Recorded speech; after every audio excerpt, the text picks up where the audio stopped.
Halo semuanya, salam mahasiswa. Kami dari Prodi Jepang kelas A STB Ayapari Bandung ingin mencoba untuk mempresentasikan tentang budaya dan juga perkembangannya demi meluluskan tugas psikologi.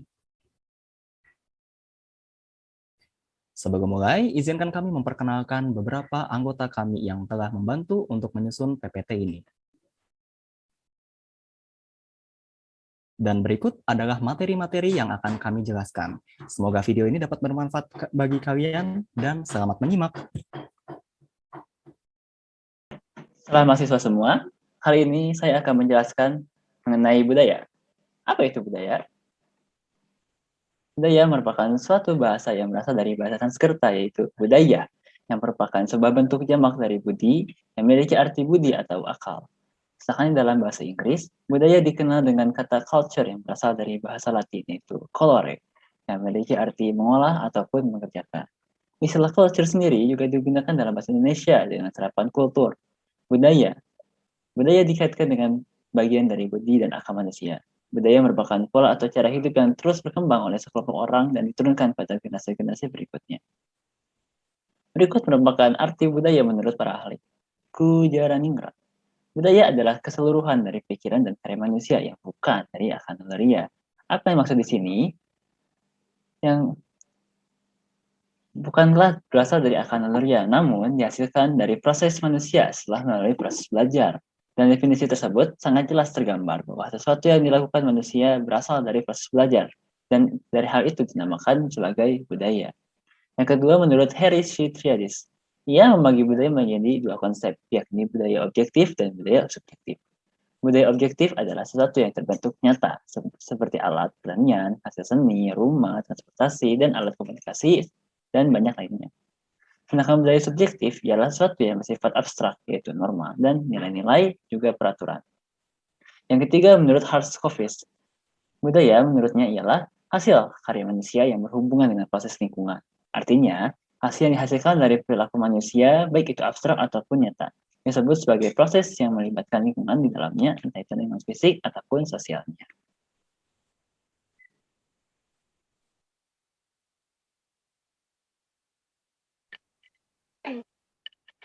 Selanjutnya ada perkembangan budaya. Perkembangan budaya merupakan proses mempertahankan dan meningkatkan kebiasaan kehidupan masyarakat dalam perkembangan yang menggambarkan bagaimana budaya itu dan masyarakat itu berubah dari waktu ke waktu, indikasikan sebagai pengaruh global.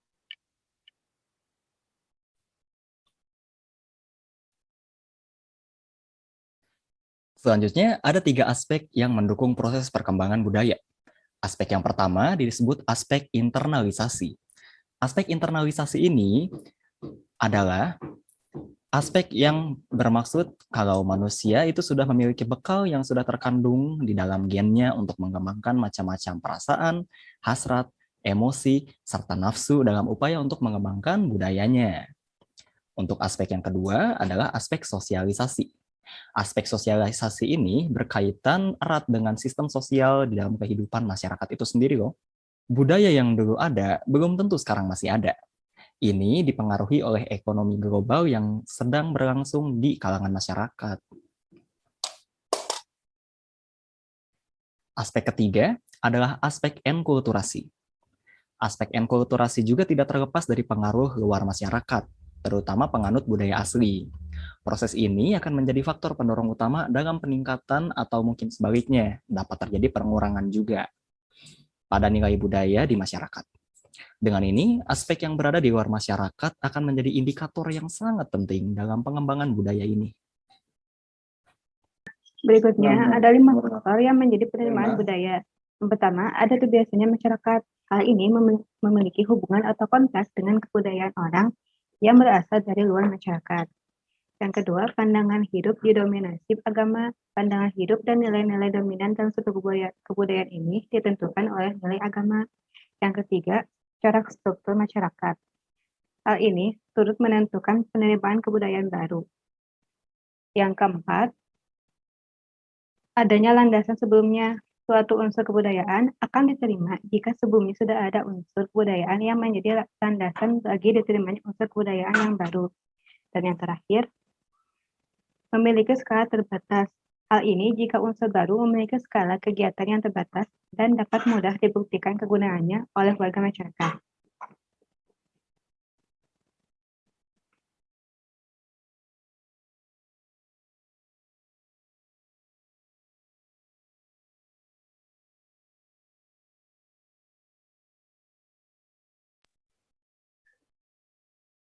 Kemudian contoh dalam kehidupan. Orang Indonesia, khususnya orang Jawa, mempunyai kebiasaan menunjuk arah menggunakan ibu jari, bukan telunjuk. Karena menggunakan telunjuk itu dianggap kurang sopan dan arah yang ditunjuk kurang jelas. Sedangkan ibu jari itu lebih terkesan lebih sopan dan jelas. Sebagai contohnya, jika kita melihat kuburan dan di samping kita ada teman, kita menunjuk kuburan itu tidak boleh menggunakan telunjuk. Kita harus menggunakan jempol. Jika menggunakan telunjuk, maka yang akan terjadi akan seperti ini. Ya. Kemudian yang kedua, orang Indonesia mempunyai budaya kebiasaan menyembuhkan penyakit dengan menggunakan berbagai macam obat-obatan herbal atau tanaman herbal yang masih diyakini itu masih bermanfaat. Sebagai contohnya, kita lihat kembali pada tahun 2020 ketika COVID-19 pertama kali muncul di Indonesia. Ketika itu masyarakat berbondong-bondong untuk panik buying untuk membeli jahe dan memborong. Oleh karena itu masyarakat sekitar masih mempercayai bahwa ramuan herbal itu lebih mujarab dibanding obat kimia.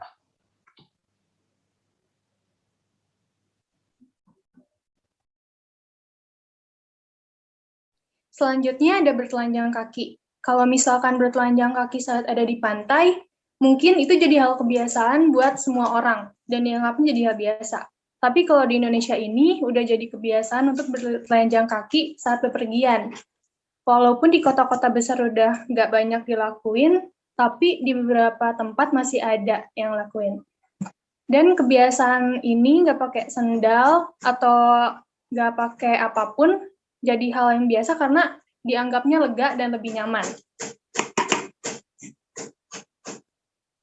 Ada lagi nih, menyisakan satu hidangan. Udah pasti kalian ngalamin hal ini dimanapun, terutama suku Sunda. Udah jadi budaya yang unik, kalau lagi bertamu kebiasaannya tuan rumah menyediakan hidangan dan disisain satu. Dengan alasan katanya sebagai bentuk kesopanan terhadap pemilik rumah atau tamu lainnya. Padahal kalau dalam hati pengennya ngambil sih, tapi malu.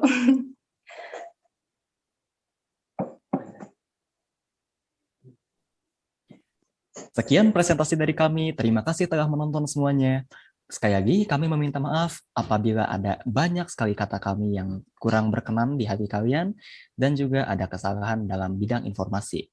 Jangan malu untuk komen di bawah jika kalian punya pertanyaan dan juga peralatan untuk PPT ini.